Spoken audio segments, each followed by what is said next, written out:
दोस्तों, हम अपने लिए सुखी जीवन की कामना करते हैं तो सबसे पहले याद आती है सुखी जीवन के लिए अपने पितृ देवों, और उसके साथ साथ में याद आती है अपने कुल देव और कुल देवी की। विशेष रूप से यदि हम अपने कुल की वृद्धि की बात करें तब कुल देवी ही सबसे पहले याद आती है। और कुल देवी के बारे में एक बात विदित है दोस्तों कि कुल देवी का स्थान हमारे घर का जो प्रथम द्वार है उसके ऊपर हुआ करता है। अब जब कुल देवी का स्थान ही ऐसी जगह पर निर्धारित है तब बिना कुल देवी की इजाजत के कोई देव प्रवेश नहीं करते हैं।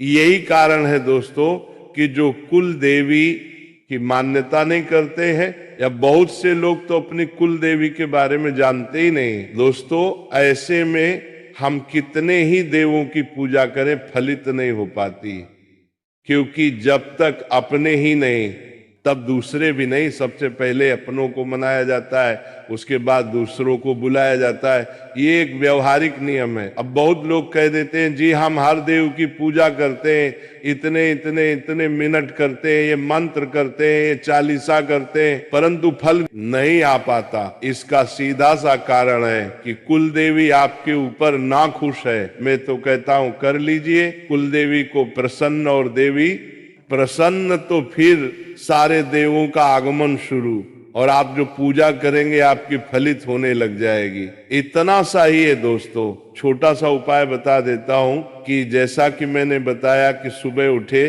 तो एक बार बस ये बोलते, एक बार के बोलने से ही आपका पूरा काम हो जाएगा। पर रोजाना बोले पर बोलना कैसा है और किस जगह बोलना है, कैसे बोलना है, बस ये बात आप और स्मरण कर लेंगे तो काम बन जाएगा, और कुल देवी रहेंगे आप पर सदा प्रसन्न। दोस्तों, कुल देवी का अपने मुख्य द्वार के ऊपर वास होता है। अब चाहे कोई व्यक्ति अपनी कुल देवी को ना जाने तो भी कोई बात नहीं, वास फिर भी होगा, और जाने तो भी होगा। दोस्तों, ये जो प्रयोग मैं बता रहा हूं ये सिर्फ आपने एक स्मरण करने के लिए है कि आप कुल देवी को इस रूप में स्मरण करेंगे तो कुल देवी आपके घर में सदा कृपा बरसाए और आप पर सदा प्रसन्न रहे। इतना सा छोटा उपाय तो बस एक छोटा सा मंत्र है। आपने ये मंत्र बोलना कब है, इसे बस स्मरण कर ले। जब भी आप उठते हैं दोस्तों, सुबह उठते हैं, कितने ही बजे उठते हैं, पर जब पहली बार घर के दरवाजे को क्रॉस करके बाहर जाते हैं, चाहे आप नहाए नहीं नहाए, आप शंका समाधान के लिए गए नहीं गए, कोई फर्क नहीं पड़ता। जब पहली बार दरवाजा क्रॉस करके बाहर जाते हैं, आपने ये काम करना कि क्रॉस करने के बाद एक बार अपने घर में मेन गेट में वापस आए और दरवाजे में खड़े हो जाएं और अंदर की तरफ ही मुख रखें। जैसे दरवाजे में प्रवेश कर रहे, दरवाजे के द्वार के सेंटर में खड़े हो जाए बस। दोस्तों, अब ये करके आपने ये मंत्र बोल देना है और कुछ करने की जरूरत नहीं है। यहाँ न किसी प्रकार की पूजा करना है, न किसी प्रकार की धूप बत्ती, न अगरबत्ती, किसी प्रकार का कुछ नहीं करना है। और आपने ये बोल देना है, प्रथम नमामि कुलदेव रक्ष रक्ष मम देव, परिवार शिरसा नमामि पुनः पुनः, कार्यसु सफलम भवे। बस दोस्तों, ये जो मंत्र है इस मंत्र को केवल एक ही बार बोलना है कि प्रथम में कुल देवी को नमस्कार करता हूं, मेरे परिवार की रक्षा करें। बार बार सिर से झुकाकर प्रणाम करता हूं, मेरे कार्य सफल कर। बस ये करो। और हाँ, ये तो मैंने इसका भाव बताया है दोस्तों, पर मंत्र को आप इसको याद कर लेना। आसान मंत्र है, एक बार बोल दिया कर रोजाना कर ले तो अति उत्तम है। और यदि रोजाना ना करे तो कम से कम दोस्तों 21 दिन इसे लगातार करके देखे और इसका परिणाम भी देखे, फिर अच्छा लगे तो फिर कर ले। वैसे 21 दिन तो लगातार करे, उसके बाद करे तो कभी छूट भी जाए तो चिंता ना करे। तो कुल देवी की आने लगेगी कृपा, और कुल देवी प्रसन्न तो सारे देव प्रसन्न, कभी कोई कार्य नहीं रुकेगा, आपका जीवन बदलने लगेगा। और हा भक्तों, कुलदेवी को प्रसन्न करने के लिए प्रतिदिन या नियमित रूप से भक्ति भाव से पूजा करें, शुद्ध घी का दीपक जलाएं, चंदन और धूप का प्रयोग करें और उन्हें फूल चावल और पान अर्पित करें। घर में रोजाना कलश में जल रखें, रसोई की पहली रोटी देवी के नाम पर निकालें और अपनी आय का कुछ अंश किसी अच्छे काम में दान करें। साल में एक बार अपने कुलदेवी के सिद्ध पीठ स्थान पर जाकर पूजा अर्चना करना चाहिए। अब यदि आपको अपनी कुलदेवी का पता नहीं है तो आप अपने परिवार के बड़े बुजुर्गों या गोत्र के विद्वान से पूछ सकते हैं। यदि इससे भी पता नहीं चलता तो आप भगवान शिव और माता पार्वती की पूजा कुलदेवता और कुलदेवी के रूप में कर सकते हैं, क्योंकि वे सभी देवी देवताओं में श्रेष्ठ हैं और उनकी पूजा से ये प्रार्थना पूरी हो जाती है। अब एक प्रश्न और है कि कुलदेवी की पूजा किस दिन करनी चाहिए।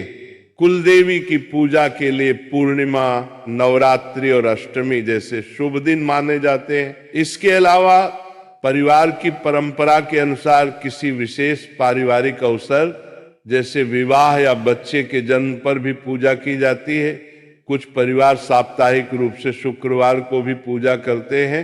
हालांकि सबसे सटीक दिन और विधि जानने के लिए परिवार के बुजुर्गों से पूछना सबसे अच्छा तरीका है। कुल देवता को प्रसन्न करने के उपाय, मंत्र व तंत्र क्या है? कुछ नहीं, सुनो मेरी बात।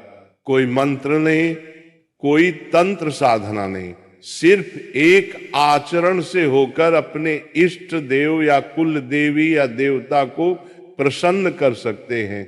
और वह इस प्रकार से है कि हम समय समय पर उनका ध्यान करें और हर विशिष्ट कार्यक्रम में उनकी पूजा या भोग अवश्य ही दें और अपना आचरण शुद्धवार करें, विचारों को शुद्ध करने की चेष्टा करते हुए रहे।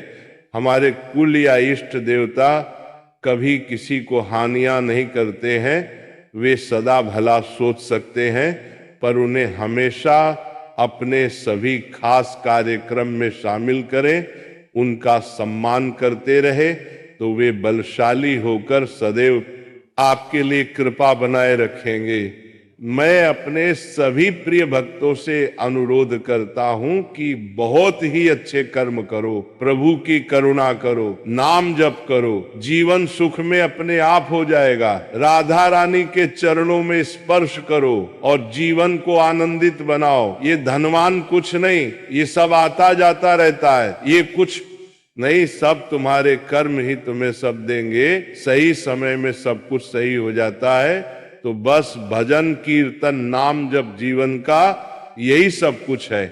अब हम और आप थोड़ा सा नाम जाप करेंगे तो मेरे साथ मिलकर बोलना, जय राधा रानी, जय राधा रानी, जय राधा रानी, जय राधा रानी, जय राधा रानी, जय राधा रानी, जय राधा रानी, जय राधा रानी, जय राधा रानी, जय राधा रानी, जय राधा रानी, जय राधा रानी, जय राधा रानी, जय राधा रानी, जय राधा रानी।